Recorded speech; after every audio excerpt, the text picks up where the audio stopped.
आता बातमी आहे ती दौंडमधून। दौंड येथील बुद्ध विहाराचं काम बंद पडल्यानं नागरिकांनी संताप व्यक्त केलाय। दौंड नगर परिषदेमार्फत बुद्ध विहार बांधण्याचं काम सुरू झालं असून मागील 8 वर्षांपासून फक्त पायाभरणीचं काम अपूर्ण अवस्थेत असल्याचं दिसत आहे। सदरचं बांधकाम पूर्ण करण्यासाठी शासनाकडून वेळोवेळी आर्थिक निधी देखील उपलब्ध करण्यात आलाय, तरी देखील काम मात्र पूर्ण झालं नसल्यानं नागरिकांनी आंदोलनाचा इशारा दिला आहे। या घटनेकडे जाणीवपूर्वक आणि जातीय द्वेषभावनेतून दुर्लक्ष करीत असल्याचा आरोप देखील यावेळी काही नागरिकांनी केलाय। 24 ऑगस्ट 2016 रोजीच्या शासनाच्या पत्राद्वारे वैशिष्ट्यपूर्ण योजनेअंतर्गत 3 कोटींचा निधी अशाच प्रकारे वेगवेगळ्या स्वरूपामध्ये आर्थिक निधी दौंड नगरपालिकेकडे वर्ग झाला असताना बुद्ध विहाराचं बांधकाम मात्र पूर्ण झालं नाही। याच घटनेचा आढावा घेतलाय आमचे दौंडचे प्रतिनिधी पवन साळवे यांनी। सर्वप्रथम सर्वांना जय भीम नवबुद्ध आहे। सोडलाय आम्ही युद्ध, पकडलाय बुद्ध। सोडलाय आम्ही युद्ध, पकडलाय बुद्ध। परंतु बुद्ध विहार होणाऱ्या हल्ल्यानिमित्त बाबासाहेबांच्या विचाराने प्रेरित होऊन आता या लढ्यामध्ये मी उतरले खुद्द। कारण मुलांचे विचार आहे शुद्ध, ह्या आंबेडकरी चळवळीचे विचार आहे शुद्ध, म्हणून आम्हाला हवा आहे फक्त बुद्ध आणि बुद्धच। चला पुढे काय। आणि तुम्ही म्हणता की आम्हाला बुद्ध नको, बुद्ध हवा, तुम्ही सांगताय आणि तुम्ही कवितेमधनं तुम्ही चांगला मेसेज देण्याचा प्रयत्न केला। तुम्ही या ठिकाणी आलाय निवेदन देण्यासाठी दौंड नगरपालिकेमध्ये, पण असं देखील माहिती समोर येते काही लोक आहेत, आपलेच लोक असतात, ते लोक काहीतरी कार्य करण्याचा प्रयत्न करतात या संदर्भात काय सांगता का? विषय असा आहे की जे मुलं येत आहेत ते केवळ बाबासाहेबांच्या विचारांनी येतात असं मला वाटतं। त्यांना बुद्ध विहार कुठे ना कुठे वाचवायचं आहे, त्यामुळे तो समाज एक दोन असं करत करत आज हळूहळू या ठिकाणी 3-4 निवेदन आपण दिलेले आहेत। तर निश्चितच भविष्यामध्ये खूप मोठं आंदोलन होईल याची मला खूप मोठी आशा आहे। समाजासोबत जागा करण्यासाठी आपण काय मेसेज द्या? त्यांनी स्वतःहून आपलं मनावर हात ठेवून बघायचं, आपण बाबासाहेबांचे खरं अनुयायी आहोत का, बुद्धाला आपण खऱ्या अर्थाने स्वीकारलं आहे का। तर अशा लोकांनी स्वतःच विचार करायचा आहे। आपण आता त्यांच्यामध्ये वेळ घालण्यात अर्थ नाही, कारण माझ्या डोळ्यासमोर एक तरुण पिढी या ठिकाणी येताना दिसते। तरुण आंदोलक आहेत, त्यांना एक चांगली दिशा दाखवण्यासाठी किंवा बाबासाहेबांच्या विचारांनी प्रेरित झालेला हा समाज आपण पाहिलेला अनेक मुलांच्या जीवन उद्ध्वस्त झालेले आहेत। अनेक ग्रॅज्युएट असतील जे उद्या नोकरी लागणार आहेत, अशांवर केसेस दाखल होऊन ते मुलं आज घरात बसलेले आहेत। तर ह्या मुलांवर केसेस दाखल होऊ नये याकरिता एक जुना म्हणणार नाही, मी बी यंगच आहे अजून, पण त्या मुलांना थोडं प्रेरणा मिळावी यासाठी मी येत असतो। मुलांच्या हातनं कुठनं वाईट मार्ग जाऊ नये यासाठी मी येत असतो। नगरपालिकेला माहिती अधिकारी आम्हाला विचारावं लागेल की आम्ही किती निवेदन दिले। तुमचं निवेदन तुम्ही सांगा ना, तुम्ही किती निवेदन? आता आमचं तर कमीत कमी 100 निवेदन असतील आमची या ठिकाणी, पण आमच्या उबाळे साहेबांनी सांगितल्याप्रमाणे ते गेंड्याच्या कातरीचे असल्यामुळे आता त्यांना जागा कसं करायचं, त्यांनी जरी झोपीचं सोंग घेतलं असेल तर जागा कसं करायचं हे आमच्या हातात आहे।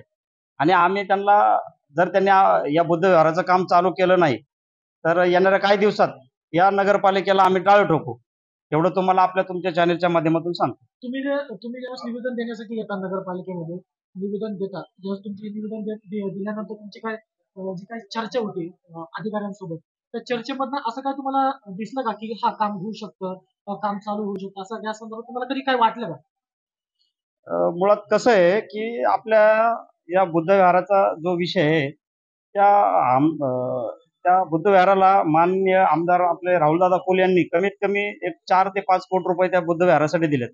आणि आज जर पाहिले त्या बुद्ध विहाराची परिस्थिती जर पाहिली तर एकदम स्मशानभूमीसारखी या अधिकाऱ्यांनी करून टाकलेली। आमदारांना ही गोष्ट माहित नाहीये का बंद काम पडले?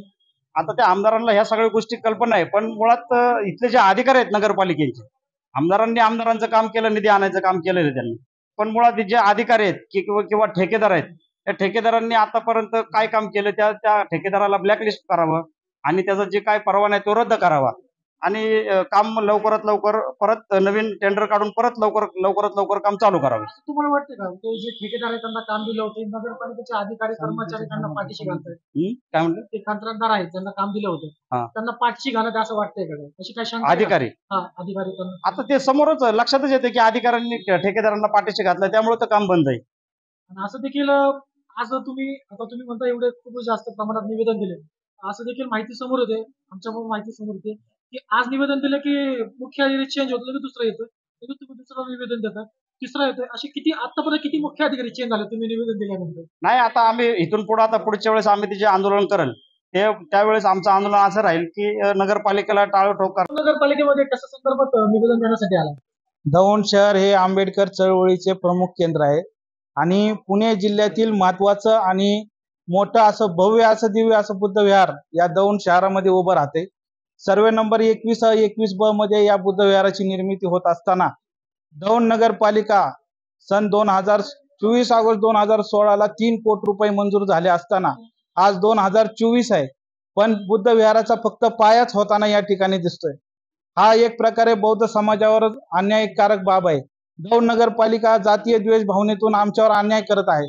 अनेक वेळा आम्ही बौद्ध विहाराच्या संदर्भात आम्ही निवेदन दिलेले आहेत, परंतु नगरपालिका या गोष्टीकडे जाणीवपूर्वक दुर्लक्ष करताना दिसत आहे. आज 8 वर्षामध्ये फक्त पायाच होतोय, याचा अर्थ काय होतो?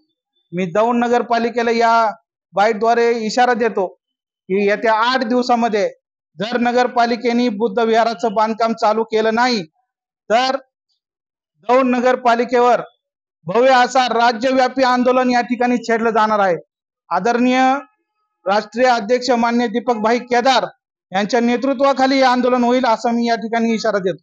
2016 पासून ते काम रखडलेलं आपल्याला पाहायला मिळतंय. या ठिकाणी जे नगराध्यक्ष आहेत, त्या नगराध्यक्षांना आपण या संदर्भात काय विचारणा केली होती? अनेक वेळा सूचना केलेल्या आहेत. मुख्याधिकारी टेंगले साहेब असतील, मुख्याधिकारी आता पोळ मॅडम असतील, अनेक वेळा सूचना केलेल्या आहेत, परंतु नगरपालिका ही गेंड्याच्या कातड्याची आहे आणि बौद्ध समाजाला जाणीवपूर्वक टार्गेट करण्याचं काम ही नगरपालिका करत असते आणि म्हणूनसाठी नगरपालिकेचं या ठिकाणी मी जाहीर निषेध करतो. 2016 मध्ये 24 ऑगस्ट ज्यावेळेस ते पायाभरणीचं तिथे उद्घाटन करत जे पुतळा मारण्यात आले, त्यावेळेस केंद्रीय मंत्री रामदासजी आठवले साहेब देखील आले होते. त्यावेळेस भव्य दिव्य असं त्या ठिकाणी स्वागत करण्यात आलं होतं व त्याच्यानंतर ते स्वागत एक भव्य दिव्य स्वागत केलं. त्यावेळेस स्टेज टाकण्यात आला, मंडप टाकण्यात आला व खूप चांगल्या प्रकारे तिथे त्या ठिकाणी व्यवस्था करण्यात आली. मात्र आताची परिस्थिती त्या ठिकाणी आपण पाहिलं तर एक भयान परिस्थिती झालेली पाहायला मिळते. त्यावेळेस जी उद्घाटनची परिस्थिती आणि आताची परिस्थिती ज्यावेळेस कंबाईन केलं तर तुम्हाला काय वाटतं या संदर्भात? दौंड नगरपालिका ही झोपेचं सोंग घेताना दिसते. सोंगाडी झाली आहे नगरपालिका. सोंगाडी नगरपालिकेला आता उठवायचं कसं हा बौद्ध समाजावर मोठा प्रश्न निर्माण होऊन बसलेला आहे आणि या सोंगाड्याला नगरपालिकेला आम्ही आंदोलनाच्या माध्यमातून प्रशासकीय जे धरणे आंदोलन आहे त्या माध्यमातून ह्याला जाग करण्याचं काम इथून पुढच्या काळात आम्ही केल्याशिवाय राहणार नाही. झुमॉन न्यूज मध्ये आपल्या सर्वांचं स्वागत करतो.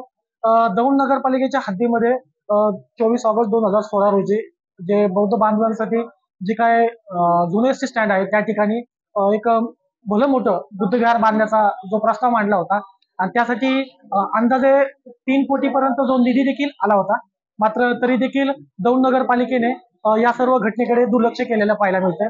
नक्कीच दौंड नगरपालिका जाणून बुजून या सर्व घटनेकडे दुर्लक्ष करते का हा देखील प्रश्न उपस्थित होताना दिसतोय. आता या ठिकाणी दौंड नगरपालिकेमध्ये जे बौद्ध बांधव आहेत ते देखील निवेदन देण्यासाठी आले होते. मात्र या ठिकाणी एकही अधिकारी उपस्थित नसताना आपल्याला पाहायला मिळते. जो अधिकारी आहे, मुख्य अधिकारी आहेत, ते मुख्य अधिकारी सुट्टीवर आहेत. जो अतिरिक्त पदभार ज्या मुख्य अधिकारी दिले इंदापूरचे आहेत ढगे सर म्हणून त्यांना दिलेला आहे ते देखील या ठिकाणी अनुपस्थित आहे. आता दौंड नगरपालिका राम भरोसे चालते काय असा देखील या ठिकाणी प्रश्न उपस्थित झालाय. आणि ज्यावेळेस निवेदन देण्यासाठी या ठिकाणी जे बांधव आले होते तर बांधकाम विभागाच्या अधिकाऱ्यांनी जे निवेदन घेतलं पाहिजे आणि ज्यांच्याकडे जो पदभार स्वीकारला आहे दिला आहे त्यांनी निवेदन स्वीकारलं पाहिजे, तर ते निवेदन कर अधीक्षक आहेत ते स्वीकारतात. नक्कीच हा भोंगळ कारभार या दौंड नगरपालिकेमध्ये आपल्याला पाहायला मिळते. आपल्यासोबत रणदीप सर म्हणून आहेत ते देखील या ठिकाणी आहेत, तर आपल्यासोबत आपण त्याच्याशी जाणून घेऊया की या संदर्भात आपली प्रतिक्रिया काय. काय सांगाल सर की आपण या ठिकाणी जे बौद्ध बांधव आहेत ते बुद्ध विहारा संदर्भात आले आहेत निवेदन देण्यासाठी आणि या ठिकाणी अधिकारी देखील उपस्थित नाही, आपण काय सांगा? अधिकारी आहेत, एक अधिकारी रजेवर आहेत मुख्य अधिकारी आणि अतिरिक्त कार्यभार इंदापूरच्या मुख्य अधिकाऱ्यांकडे आहे. ते या ठिकाणी कधी उपस्थित असतात? आता त्यांच्याकडे तिकडचा चार्ज असल्यामुळे या 5-6 दिवसामध्ये 2 आंदोलनं झाले. त्यावेळेस देखील मुख्य अधिकारी या ठिकाणी नव्हते. कोणी प्रशिक्षणाला गेले होते, तर कोणी रजेवर आहेत असं देखील माहिती येते. मग किती दिवसापासून अधिकारी या ठिकाणी उपस्थित आहे? कारण दौंड नगरपालिकेच्या हद्दीमध्ये जे रहिवासी राहतात त्यांना अनेक प्रश्नांना देखील सामोरे जावं लागतंय. आणि आता हा जो धार्मिक स्थळाचा जो विषय आहे तो देखील गंभीर होताना दिसतो. या ठिकाणी जे बौद्ध बांधव आहेत त्यांनी देखील आंदोलनात इशारा दिलाय. आणि आपण कर अधीक्षक आहात, आपण जे निवेदन स्वीकारताय, पण निवेदन आपल्याला स्वीकारण्याचा अधिकार आहे का? माझ्याकडे प्रभारी उपमुख्य अधिकाराचे अर्ज आहे, त्याच्यामुळे मला स्वीकारला. पण तुमच्याकडे आतापर्यंत जेवढे मुख्य तुम्हाला जो पदभार दिलाय त्या पदभारासंदर्भात तुम्हाला आता 2 दिवसापूर्वी देखील एक राजगुरू बुद्धविहारा संदर्भात देखील निवेदन आलं. त्या संदर्भात देखील आपण काही ठोस उपाययोजना संबंधित विभागाकडे ते सादर केलेले आहे. सादर केलं, त्यांच्याकडे अजून आपल्याला अहवाल आलेला आहे, बरोबर? तर पहिलेच या ठिकाणी जे अधिकारी आहेत त्यांनी देखील या संदर्भात जे निवेदन दिले होते, दौंडमधील जे बांधव आहेत त्यांनी निवेदन दिल्यानंतर सांगितलं की आम्ही संबंधित जे विभागाकडे आहे ते निवेदन देखील पोहोचवलेलं आहे. नक्कीच दौंड नगरपालिका वेळोवेळी जे नागरिक आहेत, दौंड नगर पालिकेच्या हद्दीमध्ये जे नागरिक आहेत त्यांच्या अनेक प्रश्नांशी खेळत आहे आपल्याला पाहायला मिळते. नक्कीच दौंड नगरपालिका जाणून बुजून दुर्लक्ष करते का असा देखील प्रश्न या ठिकाणी उपस्थित होतो. जे अधिकारी या ठिकाणी उपस्थित आहे ते देखील या ठिकाणी काम करताना दिसत नसले अनेक चित्र देखील आपल्या निदर्शनास आलेले आहेत. आता या ठिकाणी आपण पाहिलं की जे काही ऑफिसेस आहेत त्या ऑफिसेस मध्ये देखील कर्मचारी आहेत बसलेले आहेत. या ठिकाणी अशा पद्धतीने त्यांचं वागणूक देखील आपल्याला पाहायला मिळतं. या ठिकाणी आपल्या न्यूज मध्ये आपण दाखवणारच आहोत. नक्कीच दौंड नगरपालिका या बुद्ध विहारा संदर्भात उदासीनता आहे का असा देखील प्रश्न या ठिकाणी उपस्थित आहे. नक्कीच दौंड नगरपालिकेच्या वतीने यावर ज्या उपाययोजना आहेत त्या करण्यात येणार आहेत का हे देखील पाहण्याजोगे ठरणार आहे. कॅमेरा पर्सन सचिन काकडेसह पवन साळवे, झुमा न्यूज दौंड.